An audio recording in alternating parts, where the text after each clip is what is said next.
sendo muito tecnológico, é complicado. É muito complexo mesmo. O, Casa de ferreiro.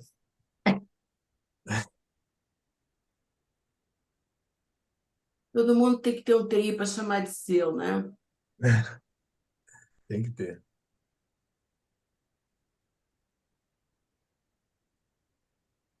Eu gostei do cartaz, vocês viram que bonito? Ficou muito legal. Né? Da Mesmo. Justiça do Rio. Tecnológico é complicado. É muito complexo mesmo. Casa de ferreiro.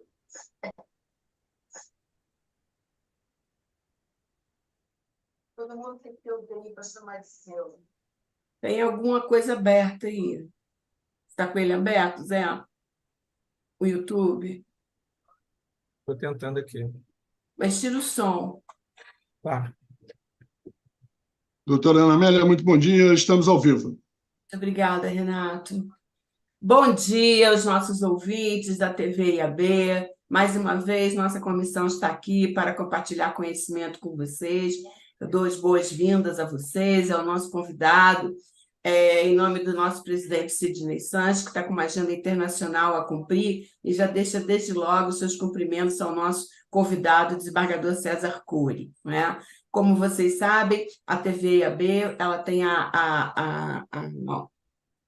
o objetivo de compartilhar conhecimento, não é? E sempre nossos eventos eles concedem horas de estágio pela OAB do Rio, não é? Nossa comissão de inteligência artificial, nessa série que nós estamos produzindo sobre diálogos sobre inteligência artificial, hoje teremos o olhar posto sobre a Justiça Estadual do Rio de Janeiro, nosso Tribunal de Justiça.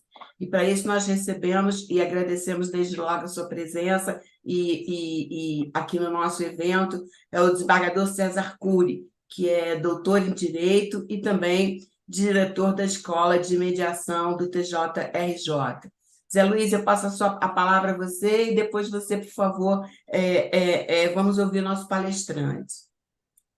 Então, bom dia a todos. Também gostaria de renovar, em nome de toda a comissão, a grande satisfação e honra de tê-lo, doutor César Cury, hoje aqui no nosso evento. O doutor César Cury tem uma grande experiência na área do direito e tecnologia, é uma voz muito ativa e até, de certa forma, muito proeminente do Tribunal de Justiça quanto ao tema, tanto na área propriamente de mediação, como na área da aplicação do projeto, melhor dizendo, de inteligência artificial aqui no Tribunal de Justiça do Estado do Rio de Janeiro, inclusive como resultado de sua formação acadêmica e de toda a sua pesquisa nessa área.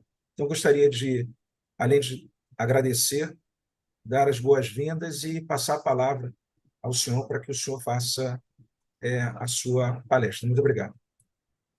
Bom dia a todas e a todos. Queria inicialmente agradecer o convite que me foi formulado pelo doutor José Luiz Pimenta.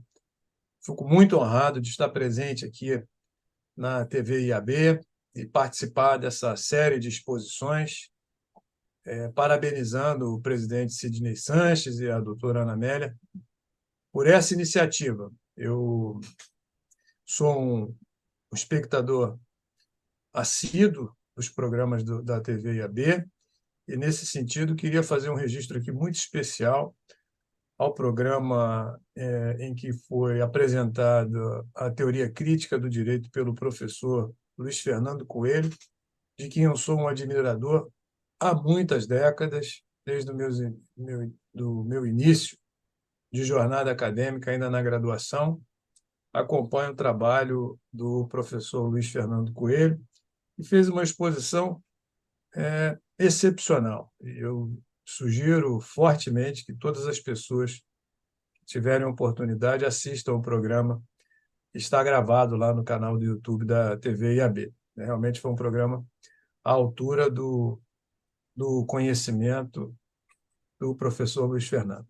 Bom, eu agradeço mais uma vez, então, Pimenta, a oportunidade de falar um pouco sobre esse tema, né, a relação entre direito e tecnologia, mais propriamente entre inteligência artificial uma das modalidades da tecnologia, uma das aplicações da tecnologia digital ao direito, e mais especificamente aos tribunais.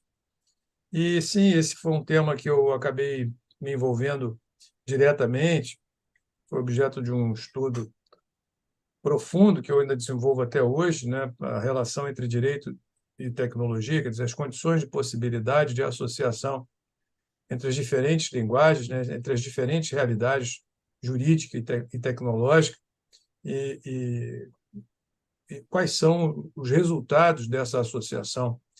E essa oportunidade de ter estudado esse tema, vir estudando esse tema já durante algum tempo, aliado a algumas atividades que eu desempenho no tribunal, me permitiram, então, ter uma visão privilegiada, digamos assim, uma visão bastante profícua dessa interseção, tanto do ponto de vista teórico quanto do ponto de vista do desenvolvimento de um sistema e da sua aplicação prática, né?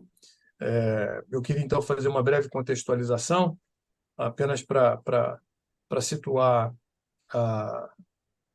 o tema e apresentar algumas premissas que foram importantes no desenvolvimento do sistema lá do Tribunal de Justiça, que entra em operação agora, né?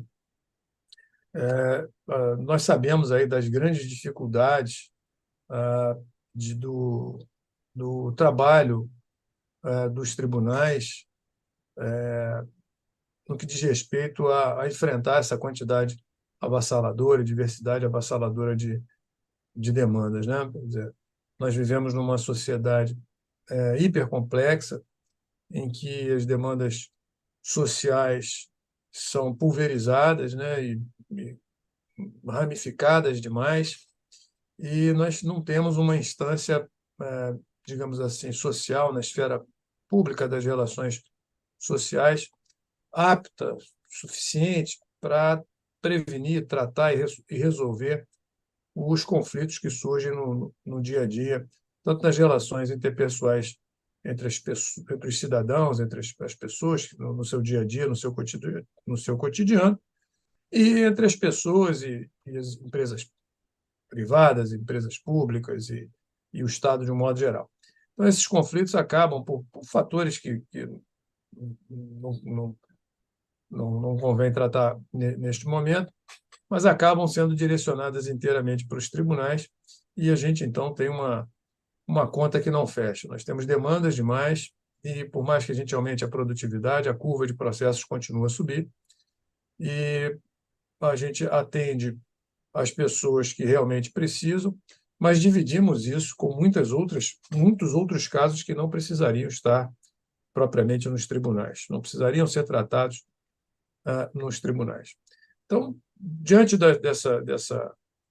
desse profundo dilema que já se apresenta com características de uma verdadeira crise, não apenas uma crise do judiciário, mas uma crise do próprio direito, uma crise no seio da própria sociedade, a gente vislumbra quais são as possibilidades de solução, de encaminhamento, de endereçamento dessa situação de crise para uma solução que seja proveitosa para todo mundo. A tecnologia surge como uma dessas possibilidades em função daqueles critérios que orientam a vida de todos nós hoje. A praticidade, celeridade, baixo custo, escala, e a tecnologia ela tem essas características e, portanto, ela é uma ferramenta, se factível, ou uma ferramenta que se apresenta como de uso válido pelos tribunais para tratar essa quantidade inclemente de processos. Bom, então é natural que os tribunais passem a olhar para a tecnologia como uma ferramenta adequada para tratamento dessa conflituosidade massificada, dessa conflituosidade de massa que nós temos hoje em dia. Eu devo dizer que a tecnologia, como todos nós sabemos, é um movimento, né, irreversível. A tecnologia tem aí o seu caráter antropológico, faz parte da essência do ser humano, um desenvolvimento da própria razão humana, da própria lógica que preside a razão humana, e que se manifesta nos instrumentos, nos aparatos, nos dispositivos, né, nos equipamentos que a gente acaba desenvolvendo para facilitar a nossa vida. Isso já alcançou um grau exponencial com a tecnologia digital e a automação em larga escala, em larga complexidade, como é o caso da inteligência artificial. A tecnologia ela chega mais tardiamente ao direito, em comparação com outras ciências, com outros segmentos sociais, por exemplo, na medicina, na arquitetura, na engenharia, na geologia, enfim, até na área da pedagogia. Todos os outros segmentos sociais, em maior ou menor grau, já integraram a tecnologia nas suas atividades rotineiras, né? Medicina, por exemplo, há mais de 30 anos utiliza a tecnologia, e a tecnologia está tão entranhada no campo de conhecimento especializado da medicina que fez surgir novos segmentos, novos desdobramentos do conhecimento científico da medicina, como, por exemplo, a medicina por evidência, que é aquela que utiliza também, ou fundamentalmente, recursos tecnológicos para alcançar algum tipo de informação com mais acurácia, algum dado mais, ah, mais de difícil acesso pelos meios convencionais. A tecnologia faz parte, então, de um campo bem específico e, por outro lado, está disseminada pela medicina, assim como todas as outras ciências sociais, outros segmentos de conhecimento. Então, a tecnologia ela chega um pouco mais tardiamente ao direito, pelas próprias características do direito, e isso só vai se tornar possível em função das tecnologias mais recentes de inteligência artificial, principalmente a possibilidade de leitura de linguagem natural, que são sistemas tecnológicos capazes de identificar padrões em dados de linguagem e fazer associações entre esses padrões ou variáveis estáveis para encontrar resultados lógicos coerentes, né, consistentes. Então, a leitura de linguagem natural, e feito isso em camadas, desdobramento em camadas, como é o caso das redes neurais, as redes neurais profundas, enfim, são recursos tecnológicos, ferramentas tecnológicas que tornam possível a identificação de padrões e variáveis estáveis em termos linguísticos, né? Evidentemente, tudo isso transformados em dados, e esses dados convertidos subsequentemente em textos, e textos com coerência.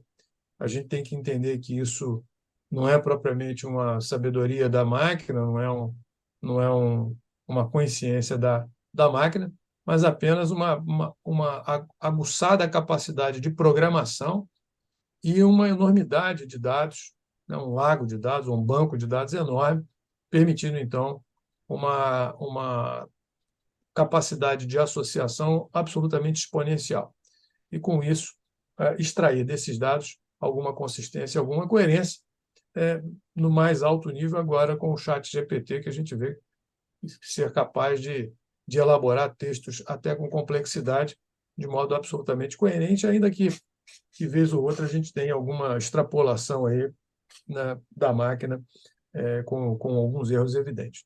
Mas o fato é que a leitura de linguagem natural, dentro do grande sistema, dentro do grande guarda-chuva de inteligência artificial, também as redes neurais e a possibilidade de usar dados estruturados, dados corretamente armazenados ou dados não estruturados, que são dados dispersos aí pelos diversos bancos de dados existentes, ou em trânsito, ou em fluxo, como, por exemplo, pelas redes sociais, torna possível a associação entre direito e tecnologia digital ou inteligência artificial.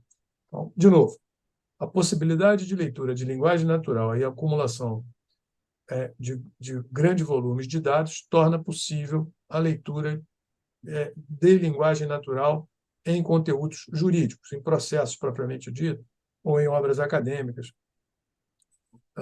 assim como qualquer outro dado disponível no ambiente jurídico. Vai daí que a gente consegue também, com alguma acurácia, estabelecer padrões em estruturas algorítmicas capazes de permitir construções com algum sentido semântico, né, orientados para o direito, né, próprios do direito.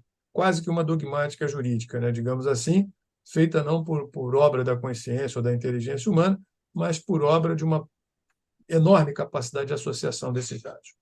Então, se a gente tem a tecnologia nesse nível, nesse grau de desenvolvimento, e que torna possível, então, a sua associação com o direito, ela se torna apta a ser utilizada no âmbito dos tribunais, que é onde o direito, digamos assim, se movimenta com mais, com maior intensidade, para onde convergem todas as questões. Então, é intuitivo que a tecnologia, em algum momento, iria alcançar o direito nesse ponto e iria alcançar os tribunais por derivação, e é o que a gente vê hoje em dia, né, mais ou menos de uma década para cá, em função da disponibilidade tecnológica da inteligência artificial aplicada aos tribunais. Daí que surgem, então, diversas tentativas de modos de implementação da tecnologia nos tribunais. Como é que nós vamos utilizar a tecnologia nos tribunais? Bom, tecnologia, de certa forma, sempre foi utilizada, né? Qualquer objeto que supra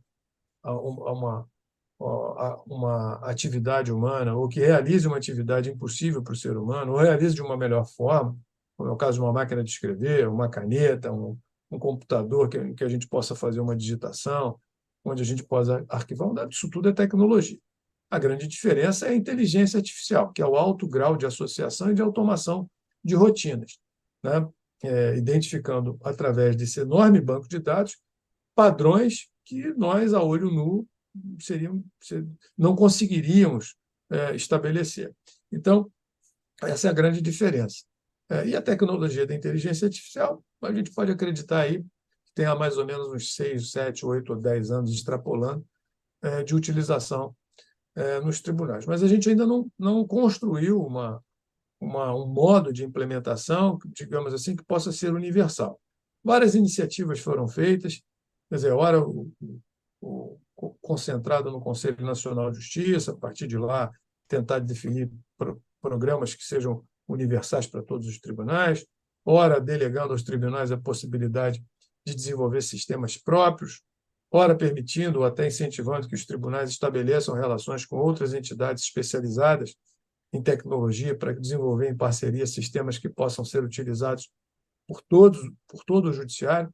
Enfim, são empresas privadas também que participem disso, colaborando, as legal techs, as law techs, desenvolvendo sistemas que possam ser aproveitados pelo público em geral do direito, notadamente aqueles que são operadores práticos nos tribunais. O fato é que nós temos agora algumas resoluções e recomendações do CNJ, e o estado da arte hoje é que cada tribunal tem certa autonomia para desenvolver sistemas próprios ou em cooperação com entidades especializadas, com empresas privadas que sejam especializadas em desenvolvimento de tecnologia, desde que preenchidos alguns requisitos, como, por exemplo, seja compatível com o Sistema Universal, que é o PJE, e que seja disponibilizado para aproveitamento de todos os tribunais, né?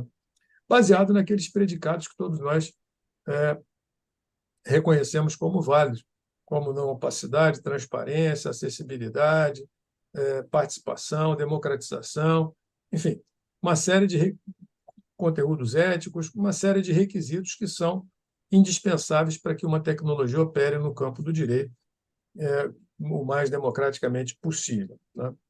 Agora,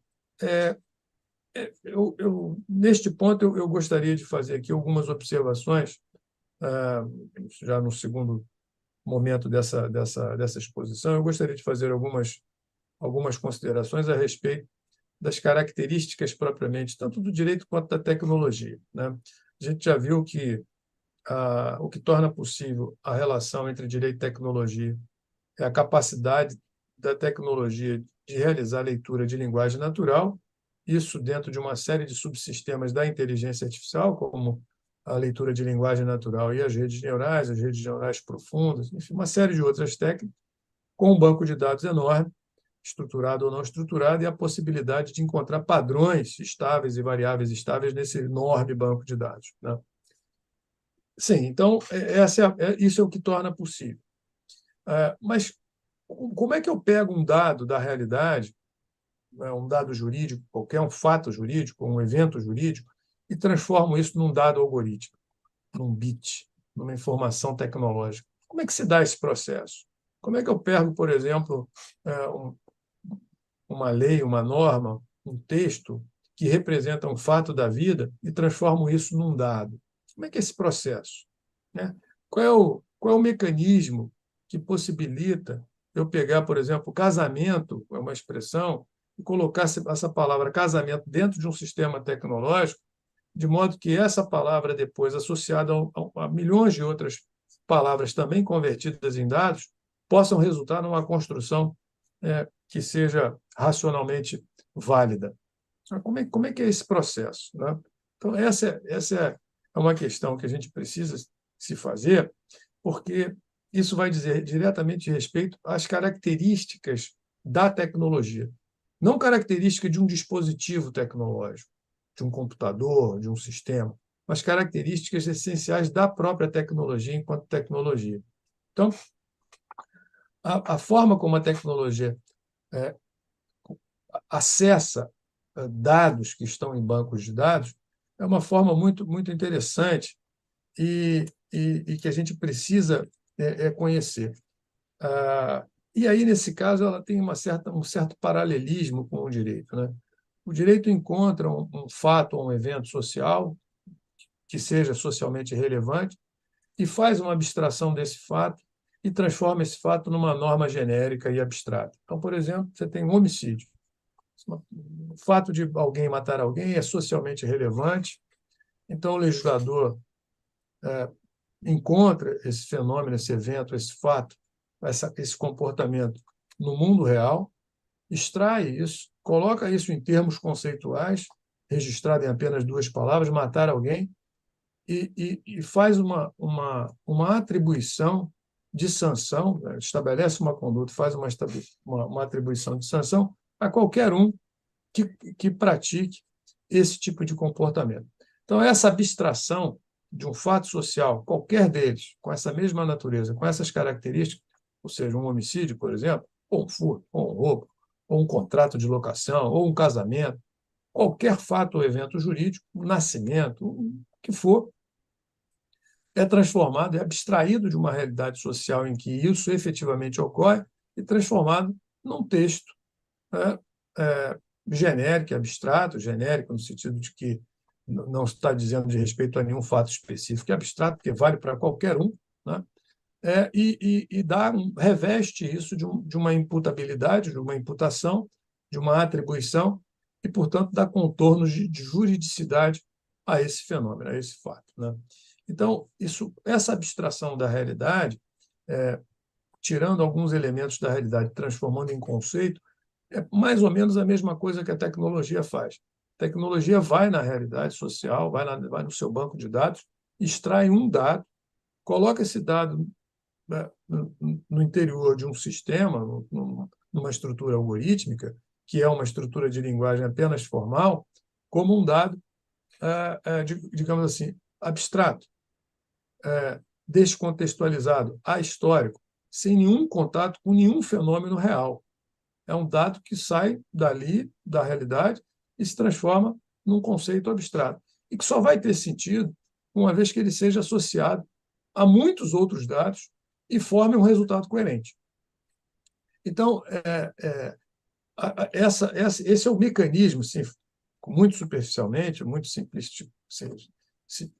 simplisticamente falando, que torna possível a gente extrair um dado da realidade social e transformar isso num dado tecnológico. A partir daí, nós vamos ter uma série de questionamentos que a gente vai precisar enfrentar. Tecnologia, ela, como qualquer objeto, como qualquer ente, né, ele é formado por uma série de predicados, uma série de propriedades, né? Então, as propriedades inerentes à tecnologia são aparentemente incompatíveis com as propriedades que a gente encontra, por exemplo, no direito. Isso não é difícil de ver. No direito, no processo, por exemplo, que é uma das formas de manifestação do direito, no processo judicial, a gente usa o processo para investigar e descobrir uma verdade de um fato passado. Então, aconteceu um fato qualquer, esse fato tem características de juridicidade, e nós precisamos, então, encontrar a resposta jurídica adequada para esse fato, ou dar validade, ou dar legalidade, ou atribuir uma sanção. Nós precisamos fazer isso. E o meio que nós temos para fazer isso é o processo. Então, o processo judicial, é um sistema, uma metodologia, né, uma estrutura, né, um instrumento que vai permitir que a gente descubra a verdade. É assim que funciona a ciência. Investigamos o objeto para encontrar a verdade sobre ele. E, no final, essa verdade é declarada, no caso do processo judicial, através de uma sentença. Encontramos a verdade e damos a sentença. Na tecnologia se dá exatamente o oposto. Eu não uso a tecnologia para descobrir uma realidade. Eu pego uma realidade que eu quero fazer de um modo mais fácil e crio um mecanismo para que ela se produza de um modo diferente e melhor daquele que o humano faria. Portanto, o objeto de um sistema tecnológico necessariamente tem que ser pré-determinado. Eu não vou construir uma tecnologia para descobrir a verdade. Eu sei o que eu quero alcançar e construo uma ferramenta para chegar até lá.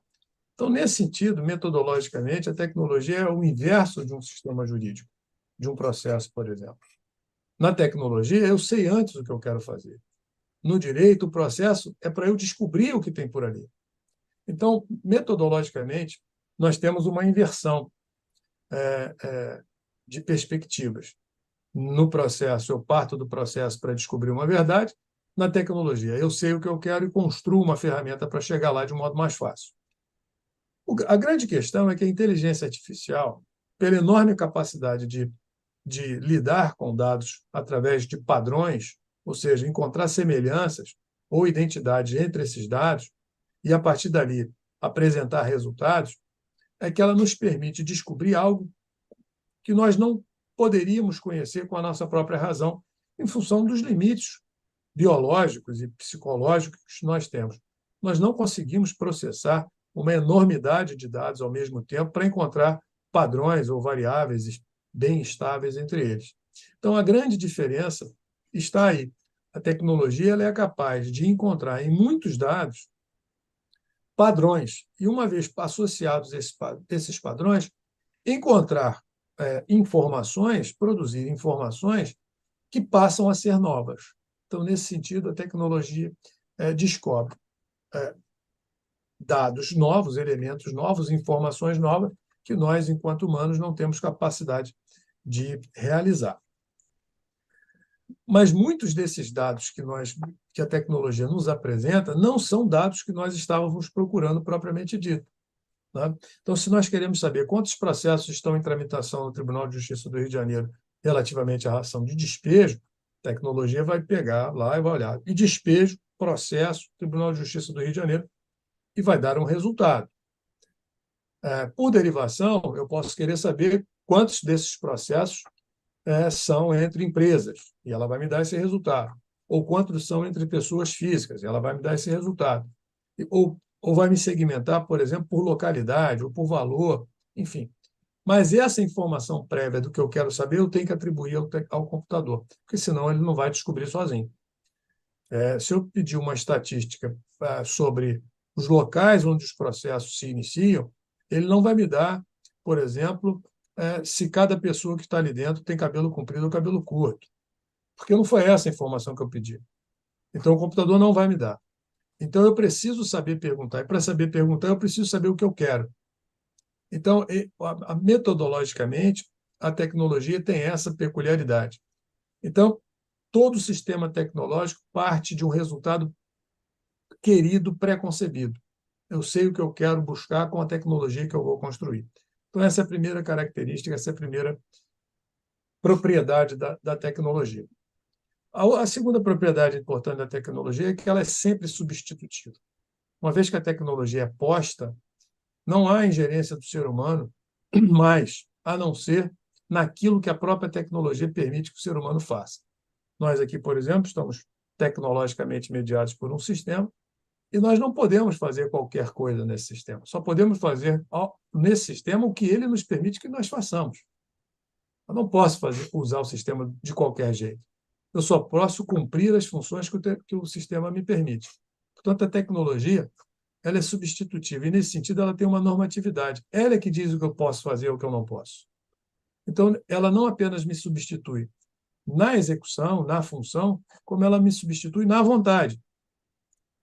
Então, Nesse sentido, quem dita as normas do que pode ou que deve ser feito não sou eu, é a própria tecnologia. Então, essa é a segunda propriedade inerente à tecnologia que a gente não consegue mudar. Vou dar um exemplo mais claro. Procure, depois que o motor de um carro está em funcionamento, procure meter a mão no motor de um carro para fazer qualquer coisa. É impossível. Ele tem autonomia nesse sentido. Ele tem uma normatividade própria. E, por isso, essa é a terceira característica da tecnologia. A tecnologia ela se torna autônoma em relação ao ser humano. Ela ganha, então, autonomia. Autonomia relativa, mas ela ganha autonomia. Como ela é progressiva, ou seja, toda vez que a tecnologia opera, ela produz algum tipo de resultado, esse resultado gera efeitos, e esses efeitos geram a necessidade de novas tecnologias. Portanto, a tecnologia é sempre progressiva, e uma vez que eu comece com a tecnologia, eu não saio mais da tecnologia, eu continuo sempre com a tecnologia. Então, a tecnologia ela é progressiva e irreversível. E, por isso mesmo, ela tem uma tendência de sistematização. A tecnologia ela se desenvolve por si só e ela vai agregando valores, vai agregando novas funções, vai se desenvolvendo e tende a uma certa intersistematicidade. Vamos usar, por exemplo, a plataforma do Synapses, do CNJ. Synapses é uma plataforma que consegue abrigar todos os outros sistemas desenvolvidos que tenham compatibilidade com o PJE. Há uma grande intersistematicidade permitida pela interoperabilidade por sistemas de API, que tornam, então, os sistemas, na verdade, modulares. A intersistematicidade, ou desenvolvimento intersistêmico, é uma outra característica da tecnologia. Então, além de a tecnologia ser substitutiva, autônoma, normativa, exclusiva, progressiva e sistemática, sistematizadora, ela tende também a um controle absoluto. Vejam, por exemplo, hoje, o caso de controladores de voo. O controle de voo hoje, embora operado por humanos, é totalmente tecnológico. Para saber se há possibilidade ou não de interferência humana no sistema de controle de voo, experimente tirar uma parte do sistema, ou mesmo todo o sistema de controle de voo mundial do ar, para a gente saber se isso é ou não possível. Como o mundo globalizado é totalmente integrado, ou o sistema funciona de modo integrado, ou simplesmente ele não funciona. Então, essa é uma outra característica, uma outra propriedade intrínseca da tecnologia. Então, a tecnologia tem uma série de propriedades que são inerentes a ela, e quando a gente faz a comparação entre as propriedades da tecnologia e as propriedades do direito, independentemente do conceito ou da concepção de direito que se tem, nós vamos ver uma incompatibilidade entre esses dois segmentos do conhecimento humano, a tecnologia de um lado e o direito do outro. Isso mostra para a gente que a relação entre direito e tecnologia, no final das contas, ela não produz nem direito nem tecnologia. O que sai do outro lado, em termos normativos, seja na hora de encontrar um padrão, seja na hora de apresentar uma minuta de petição ou de sentença por meio do chat GPT ou de qualquer outra tecnologia, o que sai desse outro lado não é tecnologia sozinha, porque a tecnologia não é neutra, e não é tampouco somente direito. É um terceiro gênero. É uma outra coisa. O que sai na outra ponta, como resultado de um sistema tecnológico, não é o direito da tradição como a gente conhece, tampouco é somente tecnologia, porque não há tecnologia neutra nesse sentido, portanto, é um terceiro gênero. Esse terceiro gênero de normatividade, digamos assim, tecnojurídica, somente se torna possível em razão de um fenômeno global que é de uma tentativa de redução quantitativa, e nesse sentido positiva, dos fenômenos sociais à realidade matematizante. Ou seja, nós vivemos um momento histórico de uma tendência de controle absoluto por meio da quantificação e da matematização, por meio da padronização das informações e, portanto, tornando passível de controle os mais simples atos do nosso cotidiano. Isso porque nós vivemos, né, como dizem alguns autores, numa sociedade tecnologicamente vigiada, né? A gente não consegue estar fora, em algum momento, do controle da tecnologia. Nós estamos absolutamente imersos dentro de um sistema tecnológico global, seja pelo uso do celular, pelas câmeras que nos captam nossas imagens na rua, pelo uso de um documento digital, ou por qualquer outra forma de uso ou de ausência de uso de um dispositivo tecnológico qualquer. Todos nós vivemos num mundo tecnologicamente mediado e, como nós dizemos no início, a tecnologia é reduzida a padrões, a dados, os dados são reduzidos a padrões, padrões são quantificados e a quantificação permite um controle, digamos assim, numérico ou estatístico da nossa conduta, do nosso comportamento, do nosso cotidiano.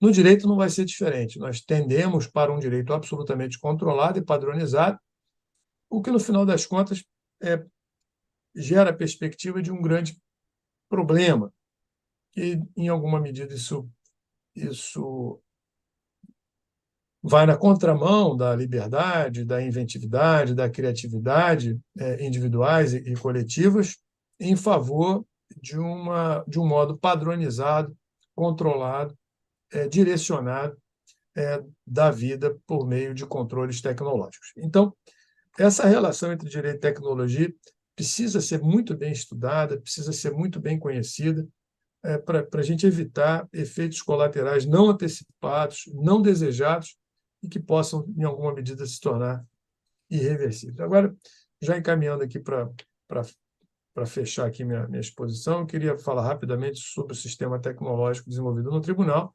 O tribunal tem um setor um laboratório de inovação e tecnologia, nós lá do núcleo de mediação, tenho a honra de presidir o núcleo de mediação do tribunal já há muitos anos. Estamos desenvolvendo um sistema junto com uma empresa privada parceira, no caso é a Light, e desenvolvendo um sistema com inteligência artificial, nesse caso com o laboratório de tecnologia da PUC-Rio, Tecgraph, uma equipe de especialistas de ponta, a quem eu quero homenagear mais uma vez, de público, e desenvolvemos um sistema de negociação automatizada. O usuário ele lida diretamente com o sistema, e à medida que ele vai usando o sistema vai apresentando parâmetros para tomadas de decisão pelo próprio usuário, que nesse caso é o particular e preferencialmente o advogado, até que nessa primeira fase se possa chegar a um acordo, e caso o acordo não seja alcançado automaticamente pelo próprio sistema, que tem todo o nosso acervo de jurisprudência como banco de dados, se possa passar para uma segunda etapa com uma negociação direta, aí sim com o representante da empresa do outro lado, e se ainda assim o acordo não for alcançado plenamente, no terceiro estágio a gente vai ter um mediador ou um conciliador fazendo ali o papel dele para poder alcançar esse consenso, e se ainda assim o acordo não for alcançado, o sistema deriva automaticamente todo o conteúdo na forma de uma petição para ser apresentada aí sim ao tribunal, suprindo a fase inicial e já partindo para uma instrução ou mesmo para o julgamento ou até mesmo para uma tutela de evidência ou de urgência, a fim de abreviar o curso do procedimento e tornar a prestação jurisdicional mais efetiva. Esse sistema ele foi concebido em larga medida com base nesses estudos feitos anteriormente. O quanto pudemos, colocamos o protagonismo, a agência sociotécnica nas mãos, sob a responsabilidade do usuário. Então, o sistema ele lê nosso banco de dados e apresenta parâmetros, mas a tomada de decisão é sempre pelo usuário. Tá? O usuário é que vai tomar a decisão. E o usuário, quando eu falo, é preferencialmente o advogado e, excepcionalmente, o cidadão.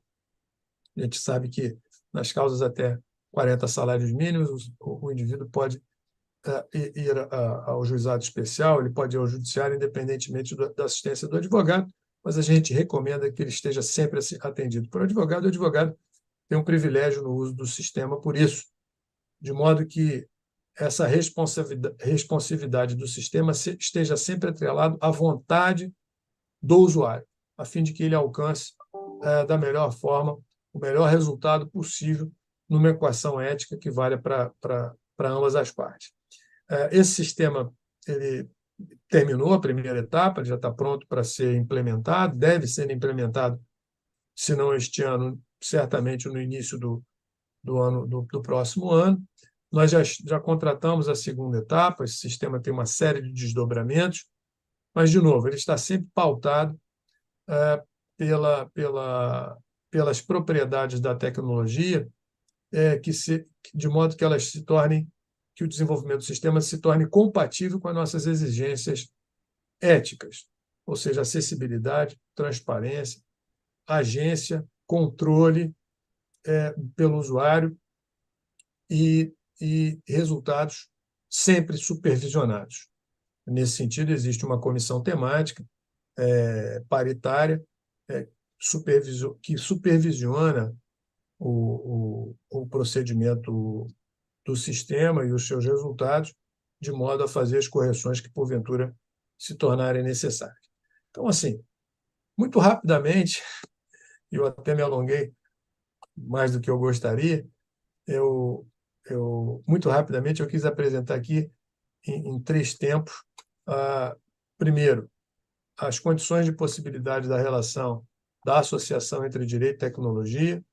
Segundo, quais são as propriedades tecnológicas que se mostram compatíveis ou incompatíveis com o direito e com o processo judicial. E terceiro, falar brevemente sobre a experiência no tribunal do desenvolvimento de uma plataforma que entre em operação imediata ou em curtíssimo prazo, com vistas a ampliar o acesso à prestação jurisdicional consensual ou, substitutivamente, à prestação jurisdicional contenciosa, litigiosa, por meio de um processo judicial com grande dose de automatização, mas sempre sob controle do cidadão, em especial do advogado. Então, meu caro doutor José Luiz Pimenta, minha cara doutora Ana Amélia, são essas as considerações que eu queria apresentar aqui para vocês e para o nosso público que nos assiste. Agradeço mais uma vez, parabenizo mais uma vez, permaneço à disposição para qualquer esclarecimento. Muito obrigado. Doutor César, nós é quem agradecemos pela profundidade, né, e a forma pedagógica, a forma, eu diria, uma forma muito de fácil entendimento de um tema tão complexo que nos leva a nós, advogados, principalmente, né, estando aqui perante o Instituto dos Advogados Brasileiros, sempre uma grande preocupação, né? Funcionamento do Tribunal de Justiça e, além disso, a forma com que vai se implementar e como podemos construir ou ajudar a construir a implementação da inteligência artificial na aplicação do direito através dos tribunais. Nesse paralelo que o senhor fez, o senhor traçou entre o direito e a tecnologia, e eu estou fazendo esse preâmbulo para abrir ao debate, aqui a troca de informações, conhecimentos. Algo me chamou muito a atenção, né? E se eu estiver equivocado, eu quero que o doutor César me corrija. A característica e a natureza da tecnologia de uma forma autônoma, né, esse elemento-chave, talvez, de modo que você pense um traço objetivo da realidade que vai, através de uma conjugação algorítmica, traçar um resultado, né? Então, a grande diferença talvez, entre a aplicação do software tradicional é que você tem estabelecido um resultado pretendido, querido, né, prometido. Com a inteligência artificial e caminhando, né, para essa inteligência artificial generativa, o resultado talvez possa não ser o querido, né? E prova disso com esses modelos de linguagem ainda em aperfeiçoamento, né, como o ChatGPT, você obter algum tipo de imperfeição, desinformação, né, o termo que está se usando como alucinação, etc. Essa preocupação, que eu acho que é compartilhada por todos, né, ela nos leva a dois espaços. O primeiro, como vai se dar, né, essa aplicação e a resolução do CNJ, se não falha a memória, 338, ela foi muito, assim, muito abrangente, né? Ela traça, principalmente aquele artigo 19, com relação a utilizar o termo utilização da inteligência artificial de forma a auxiliar o ato decisório, né? Só que a resolução ela tinha um patamar legal, que no caso de sua edição era a Lei Geral de Proteção de Dados, ou pelo menos ela foi mais focada a isso.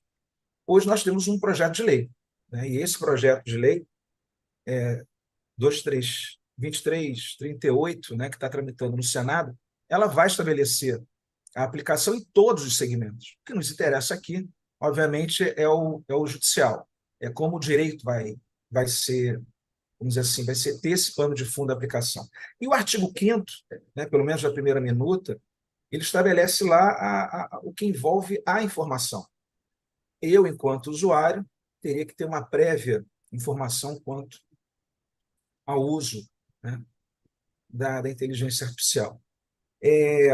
Esse paralelo que o senhor fez, né, inclusive com o exemplo do que vai ser utilizado dentro, né, de toda a doutrina, das melhores práticas, a preocupação com a governança que o senhor já mostrou que tem, né, e mais, né, que ela não vai, não me perdendo, mas ela não vai ser autônoma. Ela vai ter sempre ação humana, de modo a preservar tanto o ato judicial, que pode se dar numa segunda etapa, caso não haja conciliação, mediação, como também o ato profissional do advogado, né? Então, esse meio auxiliar é muito importante. E a questão que envolve também a preocupação, que eu acho que é de todos, né? Nós advogados, eu diria, vamos dizer assim, sabermos efetivamente, né? Hoje nos tribunais, será que o filtro, né, dos tribunais superiores já estão sendo ativamente, com aplicação ativa, né? Ou se ainda está na ação humana? Então, são esses comentários que eu queria fazer para abrir o debate e conhecer também o entendimento do senhor a respeito. Não, são questões extremamente. São essas as questões com as quais a gente se depara e que a gente vai ter que estudar e enfrentar de alguma forma. De minha parte, eu vou ser bem, assim, bem sincero, né? Eu não tenho as respostas. Mas o que eu vejo é o seguinte: o conceito nem sempre ele compreende toda a realidade, né? A gente tem às vezes, algumas concepções reduzidas a conceito, né, e da realidade, mas nem sempre a gente vai ter essa representação conceitual bem adequada. Veja, por exemplo, a questão do controle da tecnologia pelo ser humano. Uma coisa é esse conceito. A outra coisa é o que a realidade se apresenta. 25 anos atrás, ou 30 anos atrás, a gente tinha um profissional, um técnico, chamado técnico de laboratório, na área da medicina. A área da medicina é boa de se comparar, porque ela está mais avançada e é mais visível por todos nós. Mas esse técnico de laboratório é um sujeito que tinha basicamente dois instrumentos na sua mão, uma agulha e uma lâmina. A gente se apresentava lá no laboratório, fazia um furinho no dedo, tirava uma gotinha de sangue, colocava na lâmina, e ia lá para dentro fazer as suas investigações no microscópio, depois voltava com aquilo tudo escrito para a gente. 25 anos depois, se a gente chegar no laboratório, tiver um velhinho de jaleco com a agulha na mão e uma lâmina na outra para tirar o sangue do nosso dedo, a gente vai desconfiar. A gente vai achar que isso não é o modo mais adequado, pelo menos não é o modo mais com que a gente está mais acostumado. Se nós formos a um médico e fazer uma investigação qualquer, é muito provável que a gente não saia de lá sem algumas solicitações de exames realizados por equipamentos tecnológicos com inteligência artificial, inclusive. Um exame de imagem, um exame de sangue, um exame qualquer, para complementar uma análise clínica. Agora, veja, essa análise de imagens, ela não é propriamente contrariada ou descartada pelo médico. Porque sem o exame, o médico não faz o diagnóstico. E se o exame apresentar algum tipo de alucinação, ele não é descartado, ele é substituído por um outro. faz uma segunda imagem, muda de laboratório, vamos fazer a imagem com outro tipo de equipamento, mas é sempre a tecnologia que vai determinar o que vai ser feito, né? Então, nesse sentido, no campo do direito, em algum momento nós vamos começar a supervisionar tudo que vem. Depois, se vier algum tipo de alucinação, nós não vamos descartar. Nós vamos insistir na tecnologia até que ela nos apresente algo que seja mais palatável.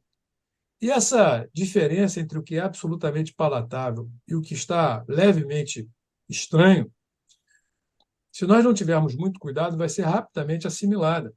E nós vamos passar a aceitar o que vem da tecnologia, independentemente do nosso critério. Até porque, no volume brutal de processos que a gente lida, a supervisão individual de cada caso talvez não seja possível. Talvez nós tenhamos que ter um sistema supervisor de um sistema genérico. Então, a grande questão da tecnologia, e isso se apresenta em qualquer outra atividade onde a tecnologia esteja presente, é, por exemplo, um piloto de avião. Ele trabalha exclusivamente com os dados que são apresentados tecnologicamente. Excepcionalissimamente, ele é autorizado a desligar o sistema e pilotar o avião sozinho. Mas isso é uma absoluta exceção. Veja, por exemplo, um engenheiro que tem que fazer algum cálculo. Dificilmente um engenheiro faz cálculo, um calculista, antigamente se falava, vai fazer um cálculo matemático usando apenas um papel e um lápis. Aquilo está tudo pré-programado em sistemas capazes de realizar esses cálculos. E salvo se houver uma aberração evidente, uma alucinação clara, são esses dados que serão aproveitados para qualquer atividade relacionada a uma construção, a qualquer obra de engenharia. Portanto, no direito, isso inevitavelmente vai acontecer, simplesmente porque aconteceu em todos os outros segmentos onde a tecnologia está presente. E isso porque isso é uma das propriedades ontologicamente analisada, é uma das propriedades ontológicas da categoria tecnologia, do indivíduo, do ente tecnologia. Sem essas propriedades, a tecnologia não existe.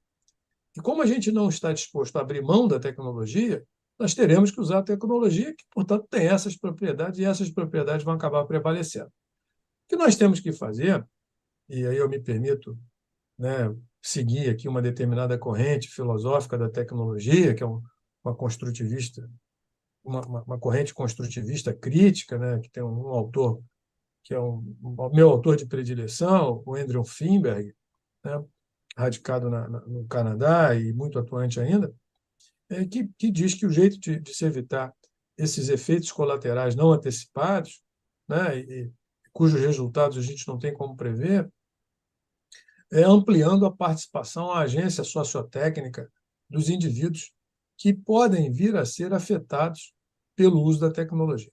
Então, a construção de sistemas tecnológicos, e falávamos isso aqui um pouco antes do início, nos tribunais, precisa ter uma ampliação democrática para permitir a participação social e sociotécnica de todos os agentes envolvidos, notadamente os advogados, mas também representantes dos outros segmentos sociais, de modo que a tecnologia seja a mais abrangente e democrática possível, de modo que a gente possa, assim, digamos, compartilhar as responsabilidades pelo desenvolvimento, pelo uso, pela aplicação e pela produção dos efeitos da tecnologia no cotidiano da nossa vida. Imagine que de todos os tribunais brasileiros, 93 tribunais brasileiros, trabalhando com sistemas tecnológicos digitais automatizados, nós teremos uma normatividade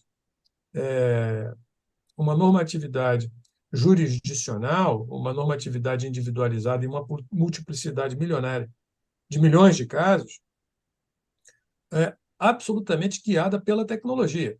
Em palavras mais simples, imagine que todos os tribunais brasileiros, adotando sistemas de inteligência artificial, expressam conteúdos decisórios, portanto, normativos e individuais, para uma multiplicidade de casos, né? O resultado disso é que nós teremos uma sociedade orientada nas suas relações individualizadas por decisões adotadas por sistemas tecnológicos automatizados. E digo, a supervisão individualizada de cada solução tecnológica será impossível. Então, nós temos que ter muito cuidado na construção dos sistemas, para evitar que haja problemas nos efeitos colaterais, tanto os previstos quanto os não previstos, principalmente os não previstos.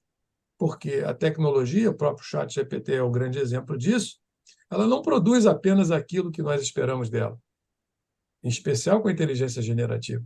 Ela também produz aquilo que nós não esperamos dela. E os desvios de vieses, os enviesamentos, sejam eles os enviesamentos ideológicos, desenvolvimento na escolha dos tipos de algoritmo, na escolha da estruturação algorítmica, dos dados utilizados, do peso dado a cada dado, do tipo de normatividade que se quer, né? Nos enviesamentos subjetivos não identificados dos agentes técnicos responsáveis pela elaboração dos sistemas, dos enviesamentos econômicos, dos enviesamentos político-ideológicos, enfim. Eu elenquei na minha pesquisa de doutorado 16 tipos de enviesamentos diferentes, de possíveis enviesamentos diferentes, que a tecnologia, ao contrário do que a gente imagina, ela não é apenas uma estrutura formal matemática. Pelo contrário, ela é uma estrutura social. Ela é feita para atender uma determinada exigência social. E, sendo assim, ela é passível de enviesamentos de toda a ordem, inclusive aqueles de caráter subjetivo, ou político-ideológico, ou econômico, ou científico, e é preciso que a gente tenha cuidado, muito cuidado, com a utilização de tecnologias no tribunal. A ilusão que a tecnologia é sempre mais moderna e melhor do que sem a tecnologia precisa ser desconstruída para que a gente tenha uma visão mais realista da tecnologia e, assim, a gente possa construir sistemas que sejam mais eficientes, mas também mais seguros e éticos. Excelente, doutor César. Fazendo esse paralelo com a medicina, vem se avançando, pelo menos dentro do segmento da medicina, no segmento médico, que o que a inteligência artificial, para selar um diagnóstico, for melhor, né, que a ação humana, como, por exemplo, o exemplo da radiologia, né, existe um grande avanço no diagnóstico porque a inteligência artificial aplicada ela é melhor, muitas vezes, em compor o modelo de uma doença sob o ponto de vista da imagem do que o, o, o olhar do médico.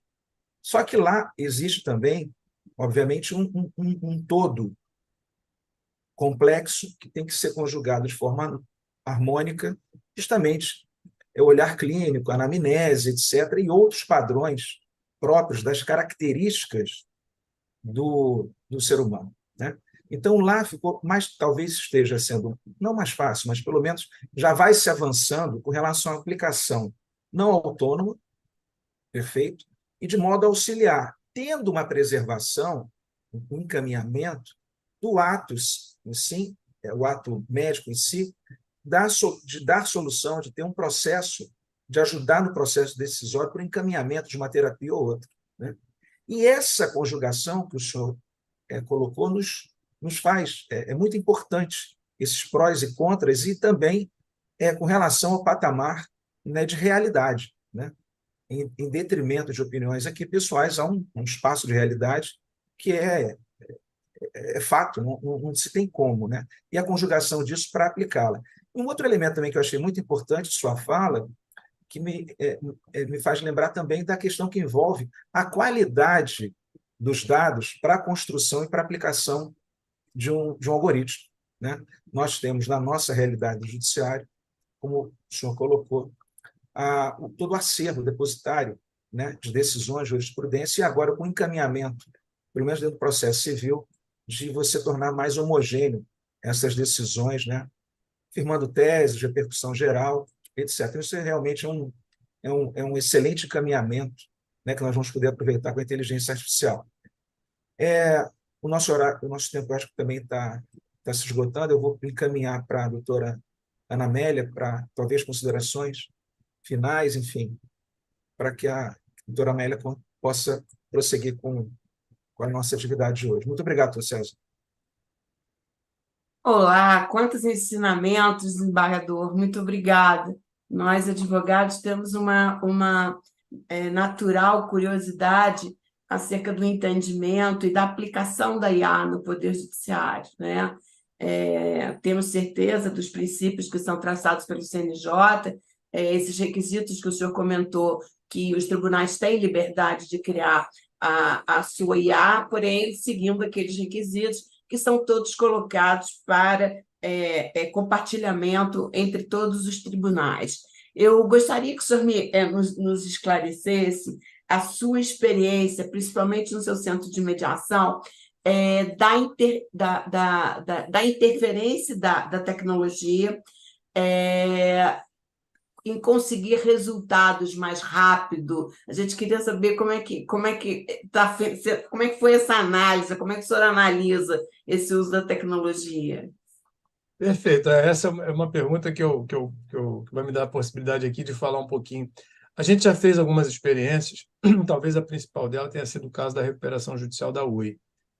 A recuperação judicial da Oi foi o maior caso de recuperação judicial do Brasil na ocasião, ainda hoje, mais de 70 mil credores, uma dívida de 70 bilhões, e isso foi na época, no início da entrada de vigência do Código de Processo Civil e da Lei de Mediação, e a gente não tinha condições materiais, processuais, para absorver 70 mil credores em pedido de habilitação de crédito. Se houvesse impugnação, uma impugnação de cada um, já inviabilizaria o processo e o próprio sistema. Então, nesse sentido, nós desenvolvemos um sistema, desenhamos um sistema e instituímos uma fase pré-processual, digital, consensual, automatizada.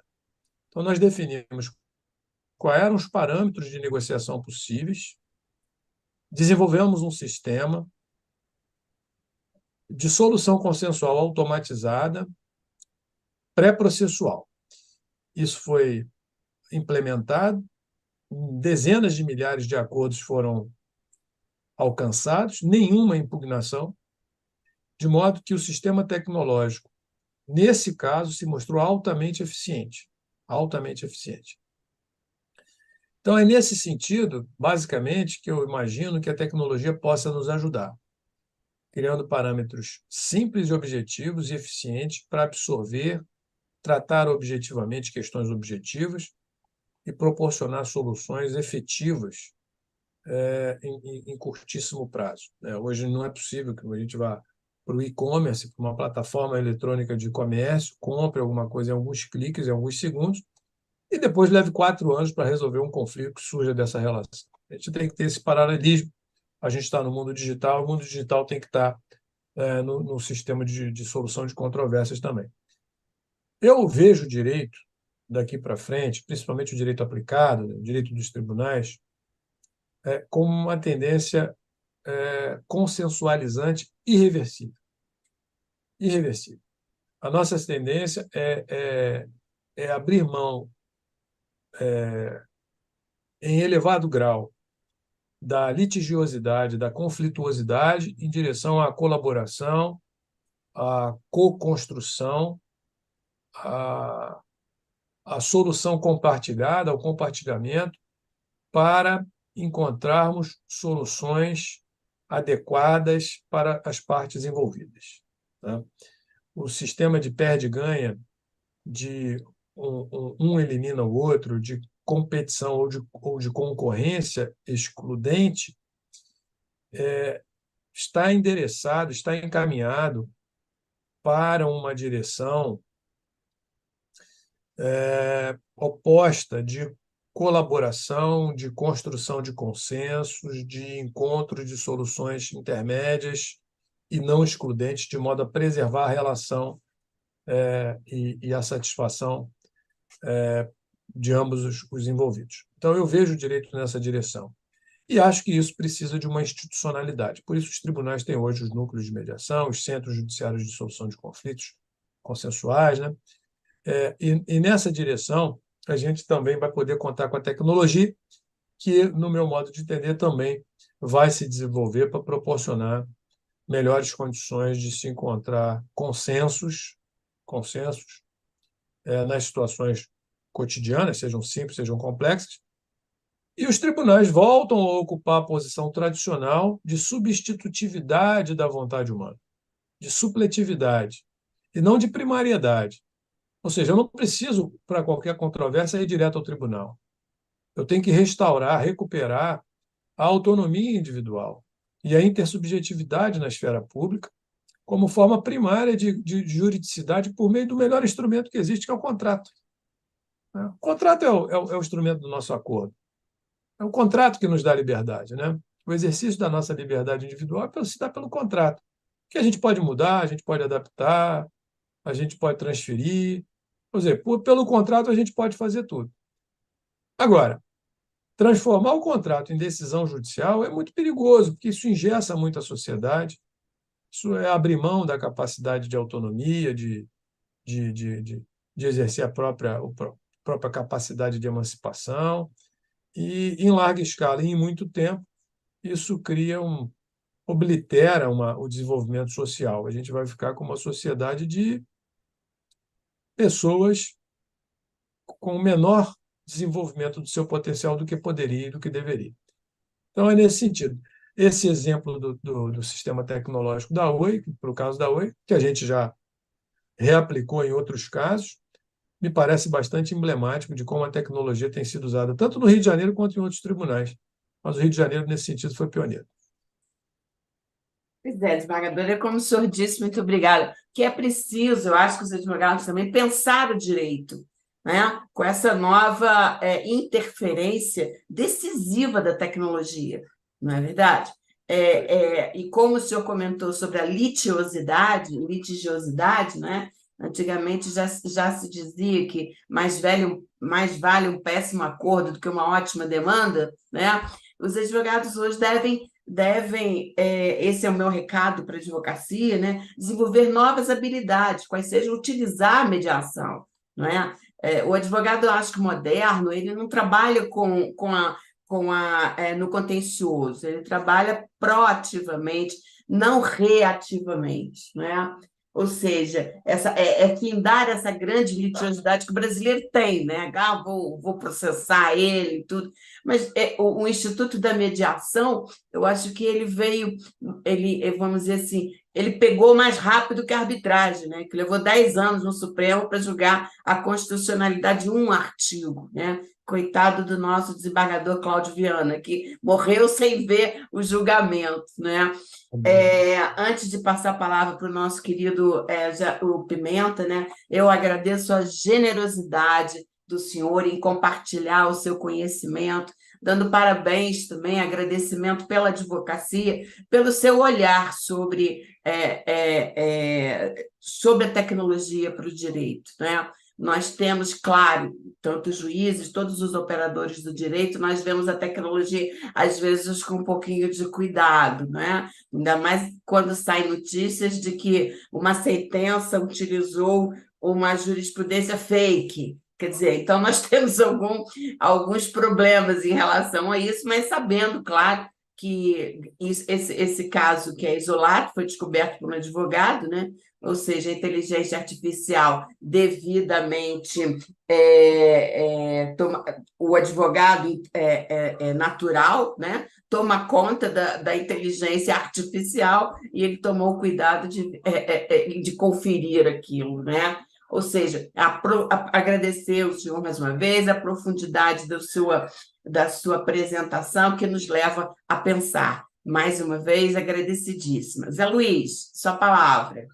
Doutor César, também reiterar aqui nosso respeito, principalmente, pela conduta, pela condução, tanto acadêmica como dentro da política, vamos colocar aqui judicial, do nosso tribunal, a presença do senhor enquanto desembargador, e agora, principalmente apontando, né, talvez para futuros eventos, juntarmos a mediação com a inteligência artificial, né, os contratos inteligentes, que lidam muito com que a própria aplicação da inteligência artificial pode cooperar, ajudar esse mecanismo contratual. Então, manifestar o nosso respeito e profunda gratidão pela generosa participação do senhor. Muito obrigado. Bem, Obrigado. Então, eu que agradeço. Obrigado mais uma vez, Ana Amélia, a todos que nos assistiram e que venham nos assistir. Muito obrigado. Encerrando aqui, desembargador, mais uma vez, obrigadíssima pela sua presença, pela sua generosidade. Agradecer a nossa plateia, que, pela tradição dos nossos eventos, tem muito mais depois assistindo do que durante. Mas é para isso que serve também a TV IAB, para compartilhar esse conhecimento, né, com todos os nossos convidados, para formar uma massa de pensamento, uma massa de conhecimento que permita o advogado ter parâmetros para pensar a advocacia. Então, em nome do IAB, em nome do nosso presidente Sidney Sanches, vamos encerrar, então, esse encontro muito bom, excelente, né? E desejando a todos um bom estudo. Muito obrigada, desembargador. Obrigado, um abraço a